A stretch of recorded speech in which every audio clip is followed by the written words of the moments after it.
चाल। सब ठीक होगा। चलिए आज हम बात करेंगे चैप्टर नंबर 13। चैप्टर नंबर 13 कौन सा है? ऊष्मा संचरण। अब आप लोग देख रहे होंगे कि क्वेश्चन नोट है। हाँ, ये हम लोग की आज से नई स्ट्रेटेजी है। अभी तक हम लोग क्या कर रहे थे, एक इंट्रोडक्शन वीडियो देखते थे, उसके बाद एक क्वेश्चंस के वीडियो देखते थे, टॉप 10 एमसीक्यूज के। लेकिन अब समय काफी कम बचा है, 12 चैप्टर है हमारे पास, और हमारे पास 12 चैप्टर के लिए मतलब 24 दिन चाहिए। उस हिसाब से देखें तो 24 दिन या तो दिन में 2 वीडियो अपलोड हो, तो 2 वीडियो बच्चे आप सब लोग देखने में इंटरेस्ट ही नहीं होते, तो एक ही वीडियो में जो वीडियो 10 मिनट की बनती थी उसको बना लेंगे 15 मिनट की। उसमें इंट्रोडक्शन भी रहेगा और फिर क्वेश्चंस भी रहेंगे, क्योंकि हम लोग को पेपर के 5 दिन 10 दिन पहले से मतलब एमसीक्यूज लगाने होंगे। इसलिए अब से हम लोग यही करेंगे कि एक ही वीडियो में इंट्रोडक्शन, जिसकी जितनी जरूरत पड़ेगी उतना इंट्रोडक्शन देखेंगे, बाकी क्वेश्चन लगा लिया करेंगे 10। चलिए, जो लोग नए चैनल पे लाइक करिएगा, शेयर करिएगा, सब्सक्राइब करिएगा। आइए बढ़ते हैं, पहले देखते हैं चैप्टर नाम है ऊष्मा संचरण। अब चैप्टर के बारे में तो जान ले पहले, तब तो क्वेश्चन लगाएंगे। ऊष्मा संचरण क्या होता है? तो ऊष्मा संचरण तापांतर के कारण, किसी वस्तु में तापांतर के कारण तापांतर के कारण किसी वस्तु की ऊर्जा किसी एक वस्तु की ऊर्जा दूसरे वस्तु में स्थानांतरित हो जाती है। तापांतर के कारण किसी एक वस्तु की ऊर्जा दूसरे वस्तु में स्थानांतरित हो जाती है, तो ये स्थानांतरण क्या कहलाता है? ऊर्जा संचरण।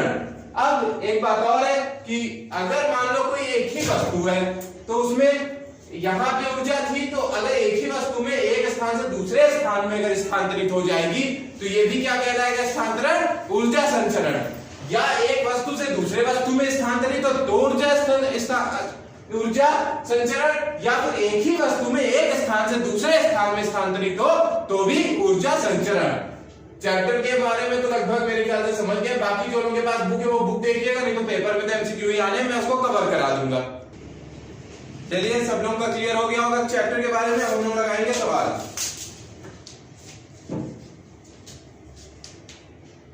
चैप्टर एक बार और मैं दोहरा देता हूं। तापांतर के कारण एक वस्तु से दूसरी वस्तु में जो ऊर्जा का स्थानांतरण होता है वो क्या कहलाता है? ऊर्जा संचरण।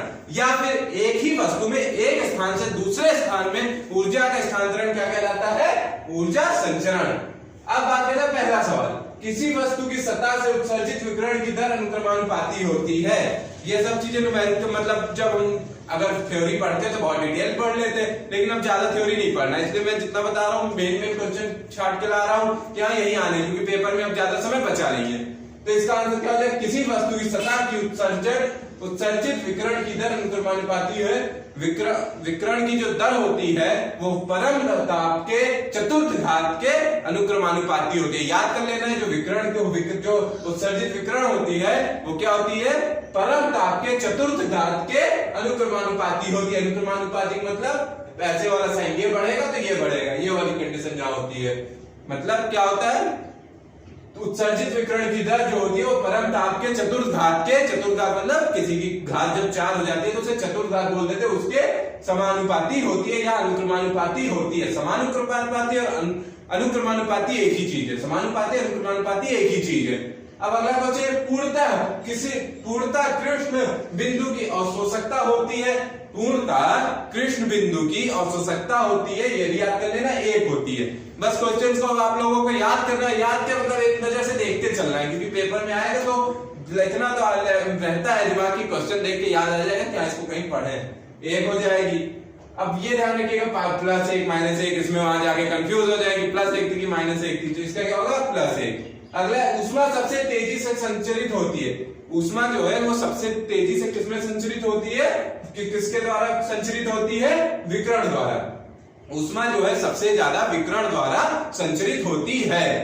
हो गया। अब चाय बनाते हैं सब लोग, तो उसमें जो ऊर्जा का संचरण किस प्रकार होता है? चाय बनाने में ऊर्जा का संचरण किस प्रकार होता है? तो ये संवहन के द्वारा होता है, जिसको बहुत डिटेल में पढ़ने की जरूरत नहीं है, लेकिन जिसको मन कर रहा होगा विकिरण द्वारा है, संवहन द्वारा, ये सब क्या चीजें हैं, एक बार गूगल पे जाइएगा, सर्च करिएगा संवहन, छोटे डिफिनेशन आ जाएगी, पढ़ लीजिएगा।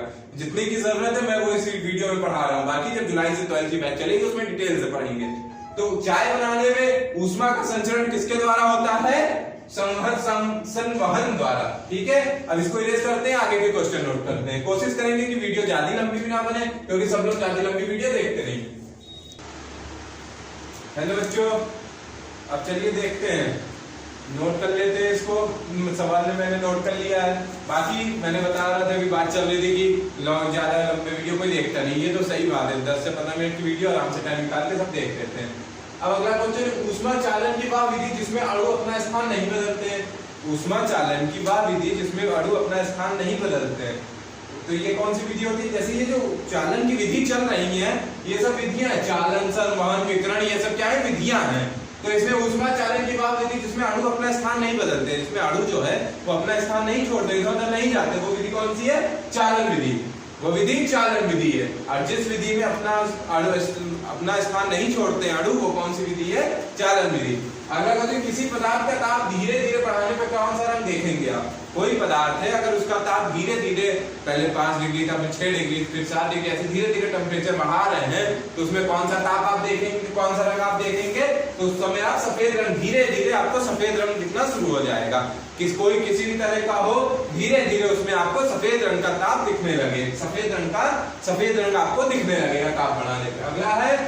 अगला सवाल देखिएगा, विकिरण द्वारा ऊष्मा के स्थानांतरण की चाल होती है। ये कौन सी चाल होती है? ये जो लाइट की चाल, जो प्रकाश की चाल होती है 3 × 10⁸ मीटर पर सेकंड, वही चाल जो होती है विकिरण द्वारा ऊष्मा के स्थानांतरण की चाल होती है। तो इसमें कौन सा? देखिए पेपर में कंफ्यूज करेगा, 3 × 10⁸ मीटर पर सेकंड दिया है, यहाँ पे भी 3 × 10⁸ किलोमीटर पर सेकंड दिया है, इसलिए यूनिट का भी ध्यान देना है आप लोगों को, मात्रक भी देखना है कि क्या है। ये नहीं किया आता है जहां पहला और ये कहीं तीसरे में लिखा था, पहला देख क्या बस यही लगा देना, ऐसा नहीं मीटर पर सेकंड वगैरह देख लेना है, इसलिए मैंने दो तरह से भी जैसे ऑप्शन दिया। अगला क्वेश्चन है, किसी पृष्ठ की उत्सर्जकता ई है, इसकी अवशोषकता होगी। किसी पृष्ठ की उत्सर्जकता मतलब उत्सर्जन करने की क्षमता, उत्सर्जन करने की क्षमता को उत्सर्जकता कहते हैं, इसे ई से प्रदर्शित करते हैं। तो इसकी अवशोषकता क्या होगी? इसकी अवशोषकता भी ई ही होगी। क्या होगी? ई ही होगी। कोई दिक्कत? चलिए अब अगले क्वेश्चन नोट करते हैं। बाकी जो लोग देखते रहिए वीडियो, जो नहीं देखे प्लेलिस्ट से जाके पहले की वीडियो देख लें, समय बहुत कम है। चलिए नोट कर, चलिए अब अगला क्वेश्चन देखते हैं। ऊष्मा तथा उसके द्वारा किए गए कार्य में संबंध ज्ञात किया था। ऊष्मा और उसके द्वारा जो कार्य किया होता है, उस ऊष्मा द्वारा जो कार्य होता है, इन दोनों कार्य और ऊष्मा में जो संबंध ज्ञात किया था, ये किसने ज्ञात किया था? डॉक्टर डी जूल ने। इसने ज्ञात किया था, डॉक्टर डी जूल ने ये ज्ञात किया था कि ऊष्मा और उसके द्वारा किए गए कार्य में संबंध, ऊष्मा तथा उसके द्वारा किए गए कार्य में संबंध डॉक्टर डी जूल ने ज्ञात किया था। इसे कोई दिक्कत नहीं होनी चाहिए। सब चीजें बस देखने जब देखते रहिए, वीडियो जहां लगे कि थोड़ा टाइम ज्यादा हो जा रहा है कुछ बताने में, स्किप करना चाहे स्किप कर सकते हैं, या फिर 1.25 की स्पीड में देख लीजिए वीडियो पूरा, लेकिन वीडियो पूरा देखिए। अब उत्सर्जकता को प्रदर्शित करते हैं, अभी मैंने इससे पहले वाली क्वेश्चन में बताया उत्सर्जक को ई से प्रदर्शित करते हैं, और ई के ऊपर माइनस हो जाए तो क्या? इलेक्ट्रॉन होता है, और जेड दूसरी चीज है। वो सब चीजें बाद की बातें हैं, अभी हो सकता है आगे आपके सिलेबस में आएगी तो बताएंगे। वैसे उत्सर्जकता को ई से प्रदर्शित करते हैं। बाकी आज के हमारे 10 क्वेश्चन हो गए। अब ऐसे ही इंट्रोडक्शन प्लस, अब थंबनेल में भी आप लोग देखेंगे इंट्रोडक्शन प्लस टॉप 10 एमसीक्यूज के क्वेश्चन देखा जाएगा हर वीडियो में, क्योंकि अब समय कम है। उससे पहले हम लोगों को न्यूमेरिकल पे भी थोड़ा ध्यान देना है, क्योंकि इस समय तो थ्योरी वाले क्वेश्चन लगाने, लेकिन 10 दिन पहले हम लोग न्यूमेरिकल और थ्योरी दोनों देखेंगे।